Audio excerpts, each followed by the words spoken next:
Salut et bienvenue sur Infomaniac. Donc dans cette section sur les fondamentaux, on va voir déjà les différents types d'objets, histoire que de votre côté vous pouvez travailler sur des projets personnels en connaissant tous les types d'objets et pouvoir jouer avec tout simplement. Donc on connaît déjà le cube, hein, ça je vais l'enlever, on le connaît trop même. Donc Shift A pour ajouter, on a le plan, le plane, qui est rien d'autre qu'un grand carré, mais c'est une surface, hein, c'est pas un objet en volume 3D. Évidemment le plan il peut s'extruder si je prends la face et que je l'extrude, voilà, j'en fais un pavé, vous voyez. Mais bon, basiquement il est pas en 3D, c'est qu'une surface plane. Si je regarde de plus près, je vois qu'il est que constitué de 4 points, c'est pas subdivisé, il n'y a pas plusieurs, c'est pas une grille si vous voulez.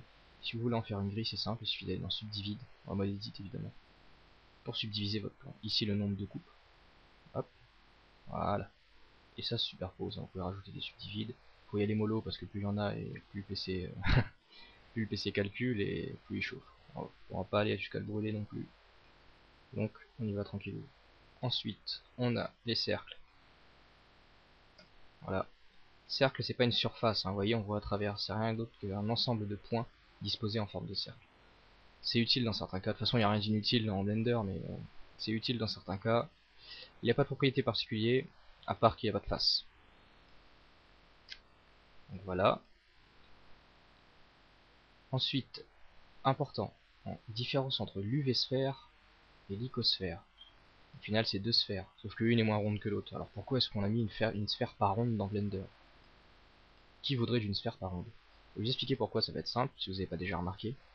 C'est que l'UV-sphère est constituée, donc si je me mets en mode voilà, est constituée de lignes horizontales et verticales qui se rejoignent au bout, vous voyez, en une surface ronde. En réalité, il y a un point ici, mais Blender nous cache tout ça en une simple surface ronde. Voilà.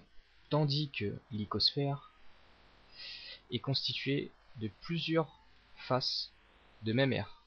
C'est plusieurs fois exactement la même face. Ce qui n'est pas le cas de l'UV-sphère, vous pouvez voir tout de suite. Hein. Forcément, les faces qui seront au milieu sont plus grosses que les faces au bout. Donc voilà, donc dans certains cas, quand on veut modéliser par exemple un virus, ça m'est arrivé de modéliser un virus comme ça m'arrangeait pour faire les tentacules du virus, d'avoir des surfaces de même aire, pour sélectionner plus rapidement et faire des tentacules d'à peu près même taille. Donc voilà pourquoi deux sphères dont une sphère par ronde. Ensuite, on a, toujours dans Mesh, le cylindre. Pareil, pas de propriété particulière, c'est un mesh comme les autres, sauf que c'est un cylindre, donc évidemment, qui est fermé au bout.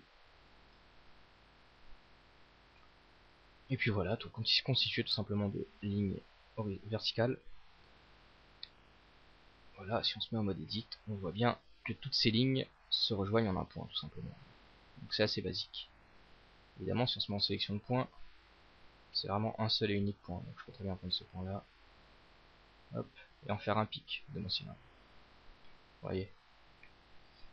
Donc ça peut être utile pour aller beaucoup plus vite. Imaginons j'aurais voulu faire une lance, ben je pars d'un cylindre, je vais faire un néon, je pars d'un cylindre, quoique il y a mieux pour faire des néons. Mais bon, le but c'est d'aller beaucoup plus vite, d'avancer plus rapidement dans la modélisation. Et pas de commencer toujours d'un cube. Ensuite, on a, toujours dans Mesh, hein, le cône. Voilà, tout simplement. Ensuite, bah, la grille. Donc voilà, si vous ne voulez pas prendre un plan et subdiviser, vous pouvez tout simplement faire une grille. C'est rien d'autre qu'un plan subdivisé. Hein. Ensuite, bah Suzanne, hein, on la connaît, Suzanne. Je vais pas m'attarder dessus. Je pense qu'on la connaît bien, c'est comme le cube.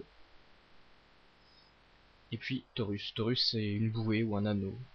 Alors on peut changer donc dans notre torus son radius externe, interne, enfin externe interne c'est mal interprété, enfin vous comprenez en testant de toute façon. Voilà. Maintenant on va voir les curves. Alors les curves ce sont des courbes 3D. Ce sont des lignes mais en 3D. Hein. On va prendre Bézier normal. Voilà. On passe en mode edit. Et voilà de quoi sont constituées les curves. Alors ces petites flèches comme ça là, c'est les normales des curves. Alors sur un mesh, la normale c'est la perpendiculaire des faces. Sur les curves, elles sont représentées comme ça. Si on appuie sur N, ici dans Curve Display, on peut désactiver les normales. Voilà. On peut gérer les courbes comme ça, en bougeant le bout des poignets, donc les arrondis. Insister plus sur un côté, par exemple ici. Si je veux tirer plus cette courbe là, je tire là. Voilà. Les points du milieu, c'est tout simplement la position. Voilà. Et je repasse en mode objet et j'ai ma courbe. Donc on peut faire des courbes très complexes comme très simples. Et ici donc on a un onglet spécial Object Data pour les curves qui nous permet dans Def et résolution, si on augmente Def, on voit tout de suite que ça commence à prendre forme. On augmente vraiment beaucoup Def. Voilà. On n'a qu'un demi, un genre de demi-cylindre. On désactive front, back. Et voilà. Donc on peut faire comme ça des tubes, tout simplement. Et si je veux en faire un tube, mais ovalisé, j'extrude. Ça va extruder au centre de ce fameux tube, avec extrude. Agrandir son centre, et voilà, c'est plus ovale. Vous voyez, carrément plus ovale d'ailleurs. Et comme ça, vous pouvez faire vraiment pas mal de choses. Ensuite, alors les courbes, évidemment, il y en a des courbes libres, donc les béziers, il y en a des cercles. Donc pareil, si on veut faire des anneaux, tout simplement. Hop, def, isole, résolution, hop, et voilà. Je passe def, voilà. Sauf que ce sont des courbes de Bézier, donc du coup, je peux aussi, j'ai enlevé les normales, parce que c'est embêtant, je peux aussi modifier, voilà, l'importance de la courbure d'un angle, et comme ça faire des formes très étranges, qui pourraient être dures à faire avec un mesh, et pourtant très très simple à faire avec des Béziers. Donc c'est un autre type de modélisation, hein, la modélisation avec les curves. Donc voilà. Les surfaces. Les surfaces fonctionnent un peu, les surfaces NURBS, fonctionnent un peu comme les courbes, sauf qu'il n'y a pas de poignée, c'est uniquement des points, et il calcule automatiquement en fait, par rapport à la position de ces points, une courbe. Vous voyez. Alors on peut rajouter évidemment des points de façon simple, il suffit d'extruder un point. Il va calculer les courbes par rapport à la position des points.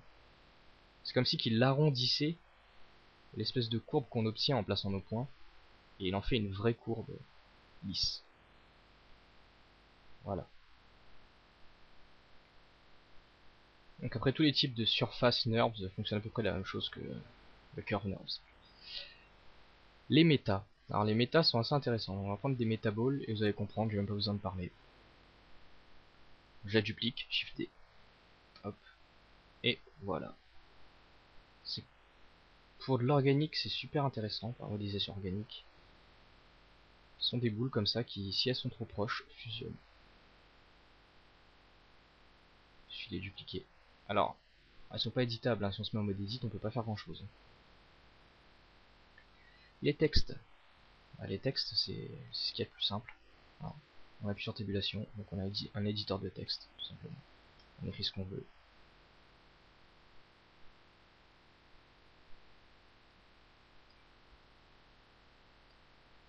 Voilà.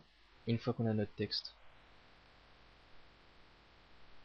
dans les object data, donc les propriétés spéciales texte qui s'est rajouté, on a extrude ici. Donc on peut extruder ce texte. Le bevel ici, définition du bevel, c'est-à-dire on peut faire un biseau sur les bords des lettres. Hop, voilà. Et résolution, on agrandit le biseau, on arrondit. Alors soit on fait un biseau droit, hein, industriel, ou soit on arrondit.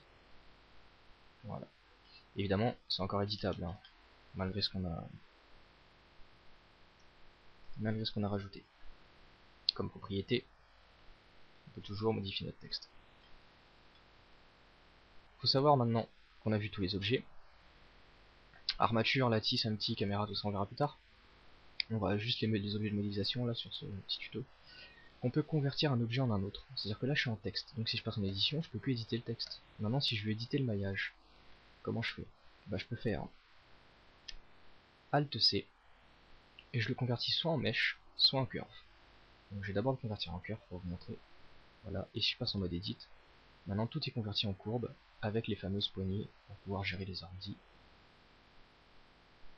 Vous voyez, et faire un peu n'importe quoi, donc faire notre propre police si on a envie, tranquillement, personnalisé à fond. Donc voilà. Et une fois qu'on a notre propre police, imaginons je vais mettre mon haut comme ça, c'est très moche, je sais.